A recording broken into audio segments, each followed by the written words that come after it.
ನೀವು ನನ್ನ YouTube channel ಅನ್ನು ಮೊದಲ ಬಾರಿಗೆ ವೀಕ್ಷಿಸುತ್ತಿದ್ದರೆ ದಯವಿಟ್ಟು ಲೈಕ್ ಮಾಡಿ ಮತ್ತು ಸಬ್ಸ್ಕ್ರೈಬ್ ಮಾಡಿ. ಹಾಯ್ ಎಲ್ಲರಿಗೂ ನಮಸ್ಕಾರ and welcome to our channel. ನೀವೇನಾದರೂ ನಮ್ಮ ಚಾನೆಲ್ನ ಸಬ್ಸ್ಕ್ರೈಬ್ ಮಾಡಿಕೊಂಡಿಲ್ಲ ಅಂದ್ರೆ ಸಬ್ಸ್ಕ್ರೈಬ್ ಮಾಡಿಕೊಳ್ಳುವುದನ್ನು ಮರಿಬೇಡಿ.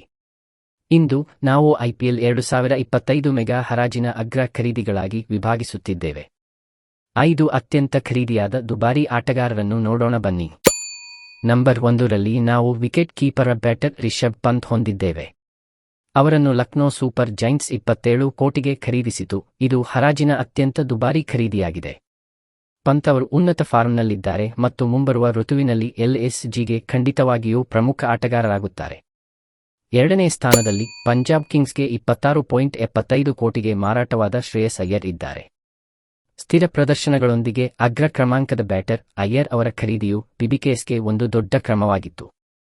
ಶ್ರೇಯಸ್ ತಮ್ಮ ಘನತಂತ್ರಕ್ಕೆ ಹೆಸರುವಾಸಿಯಾಗಿದ್ದಾರೆ ಮತ್ತು ಪಂಜಾಬ್ ಕಿಂಗ್ಸ್ ಮಧ್ಯಮ ಕ್ರಮಾಂಕಕ್ಕೆ ಸಾಕಷ್ಟು ಸ್ಥಿರತೆಯನ್ನು ಸೇರಿಸುತ್ತಾರೆ. 3ನೇ ಸ್ಥಾನಕ್ಕೆ ಬಂದರೆ ವೆಂಕಟೇಶ್ ಅಯ್ಯರ್ ಅವರನ್ನು 23.75 ಕೋಟಿಗೆ ಕೋಲ್ಕತ್ತಾ ನೈಟ್ ರೈಡರ್ಸ್ ಪಡೆದುಕೊಂಡಿದೆ. ಡೈನಾಮಿಕ್ ಆಲ್ ರೌಂಡರ್ ಅಯ್ಯರ್ ಅವರ ಬಹುಮುಖ ಪ್ರತಿಭೆ KKRಗೆ ಪ್ರಮುಖವಾಗಿದೆ. ವೆಂಕಟೇಶ್ ಅವರ ಬ್ಯಾಟ್ ಮತ್ತು ಬಾಲ್ ಎರಡರಲ್ಲೂ ಕೊಡುಗೆ ನೀಡುವ ಸಾಮರ್ಥ್ಯವು ಅವರನ್ನು ಯಾವುದೇ ತಂಡಕ್ಕೆ ಅಮೂಲ್ಯ ಆಸ್ತಿಯನ್ನಾಗಿ ಮಾಡುತ್ತದೆ. 4ನೇ ಸ್ಥಾನದಲ್ಲಿ ಎಡಗೈ ವೇಗಿ ಅರ್ಷದೀಪ್ ಸಿಂಗ್ ಅವರನ್ನು ಪಂಜಾಬ್ ಕಿಂಗ್ಸ್ 18 ಕೋಟಿಗೆ ಖರೀದಿಸಿದೆ. ಡೆತ್ ಓವರ್ಗಳಲ್ಲಿ ಅರ್ಷದೀಪ್ ಅತ್ಯುತ್ತಮ ಪ್ರದರ್ಶನ ನೀಡುತ್ತಿದ್ದಾರೆ ಮತ್ತು ಒತ್ತಡದಲ್ಲಿ ಬೌಲಿಂಗ್ ಮಾಡುವ ಅವರ ಸಾಮರ್ಥ್ಯವು ಅವರನ್ನು ಈ ಹರಾಜಿನಲ್ಲಿ ಬೇಡಿಕೆಯ ಆಟಗಾರನನ್ನಾಗಿ ಮಾಡಿದೆ. ಮತ್ತು ಕೊನೆಯದಾಗಿ ಆದರೆ ನಮ್ಮಲ್ಲಿ ಅನುಭವಿ ಲೆಗ್ ಸ್ಪಿನ್ನರ್ ಯುಜ್ವೇಂದ್ರ ಚಹಲ್ ಕೂಡ ಪಂಜಾಬ್ ಕಿಂಗ್ಸ್ಗೆ 18 ಕೋಟಿಗೆ ಮಾರಾಟವಾಗಿದ್ದಾರೆ. ಮಧ್ಯಮ ಓವರ್ಗಳಲ್ಲಿ ಚಹಲ್ನ ಕೌಶಲ್ಯ ಮತ್ತು ಅವರ ವಿಕೆಟ್ ತೆಗೆದುಕೊಳ್ಳುವ ಸಾಮರ್ಥ್ಯವು ಪಂಜಾಬ್ ಕಿಂಗ್ಸ್ನ ಬೌಲಿಂಗ್ ಲೈನ್ಅಪ್ಗೆ ಅಮೂಲ್ಯವಾದ ಸೇರ್ಪಡೆಯಾಗಿದೆ. ಈಗ ಈ ದೊಡ್ಡ ಖರೀದಿಗಳ ಬಗ್ಗೆ ನಿಮ್ಮ ಅಭಿಪ್ರಾಯವೇನು?